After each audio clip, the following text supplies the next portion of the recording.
샬롬. 오늘도 하나님의 말씀으로 하루를 시작하신 여러분들에게 하나님의 은혜와 평강이 충만하게 넘치시기를 간절히 축복합니다.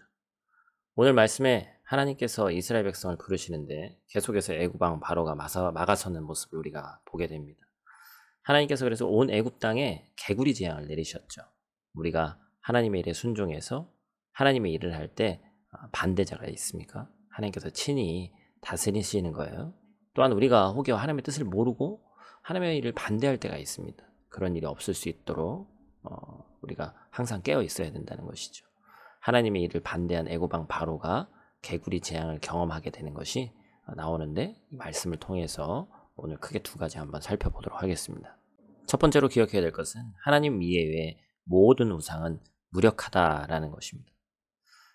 3절 말씀에 개구리가 나일강에서 무수히 생기고 올라와서 내 군과 내 침수가 내 침상 위에, 그리고 그곳에서 계속해서 끊임없이 나온다라고 얘기하고 있죠.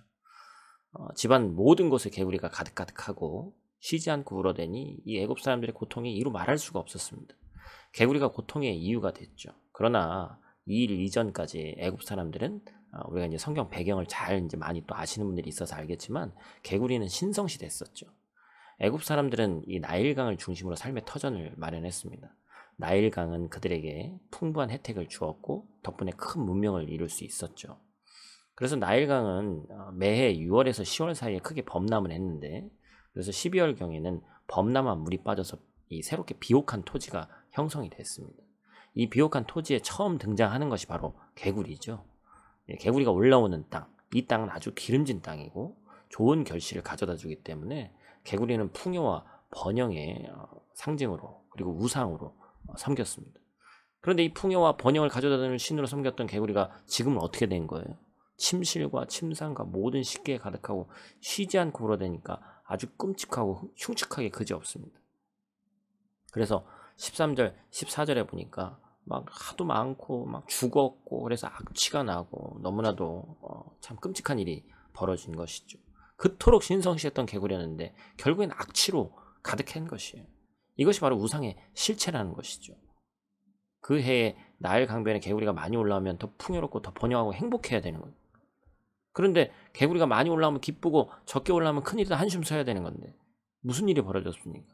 오히려 내 인생에, 그들의 인생에 악취가 가득하게 하고 그 인생을 망가뜨리는 주범이 됐단 말이에요. 사랑하는 성도 여러분, 이것이 우상의 실체다라는 것입니다. 하나님이 주시지 않는 풍요로움, 하나님으로부터 나오지 않는 번성함, 하나님 없이 잘 되는 것, 하나님께로부터 나지 않는 모든 것이 우리 삶을 망가뜨리고 악취만 가득하게 하는 것이다 라는 것입니다. 그리고 그것이 우상이 된다는 것을 우리가 꼭 기억해야 됩니다.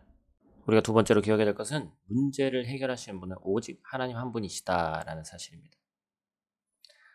바로가 하나님께 불순종함으로써 나일강에서 개구리가 올라왔죠.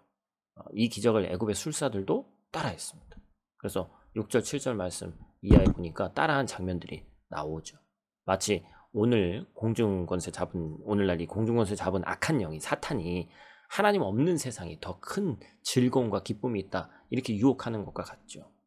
하나님의 평안과 기쁨을 흉내내는 것처럼 애굽의 술사들도 하나님 하시는 일을 따라하고 흉내낼 수 있습니다. 그러나 이것을 어떻게 구분할 수 있습니까? 애굽의 술사들이 개구리를 나일강에서 오르게 하는 것을 흉내냈지만 다시금 없애는 일을 하지 못했죠. 세상은 하나님의 평안을 흉내내고 행복을 흉내내지만 그들은 인간의 절망을 해결하고 죽음을 해결하지 못합니다. 슬픔은 해결되지 못하는 것이에요. 죽음을 해결하고 절망을 해결하고 탄식을 해결하는 분은 오직 하나님 한 분이신 줄로 믿습니다. 사랑하는 성도 여러분, 세상에도 행복이 있고 세상에도 평안이 있습니다. 세상 행복과 세상 평안은 문제 앞에 어쩔 줄 모르는 거예요. 그러나 하나님께서는 행복도 주시고 평안도 주시고 문제가 있을 때 그 문제도 해결하시는 분이신 줄로 믿습니다. 하나님이 참 하나님이시고 우리 모든 인생과 마음을 드리기에 합당하신 분이다라는 것입니다. 그렇기 때문에 무슨 일을 만나든지 하나님께 기도하고 하나님의 일하심을 기다리고 하나님을 신뢰하고 항상 기뻐하고 쉬지 말고 기도하고 범사에 감사하는 삶을 살기를 오늘 하루도 작정하시길 바라요.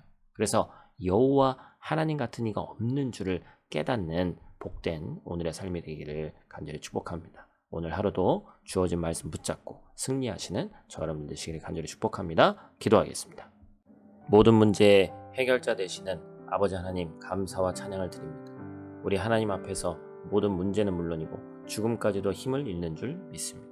하나님, 우리가 무슨 일을 만나든지 낙심하지 않고 전능하신 아버지께 기도할 수 있는 믿음을 허락하여 주시옵소서. 문제보다 더 크신 하나님을 신뢰하고 기도할 수 있도록 도와주시옵소서. 그래서 내 때가 아닌 하나님의 때에 반드시 모든 문제가 해결되는 역사가 우리 가운데 충만할 수 있도록 도와주시옵소서. 오늘 하루도 눈동자와 같이 지키시길 원하며 우리의 구원자 되신 예수님 귀하신 이름으로 기도드립니다. 아멘.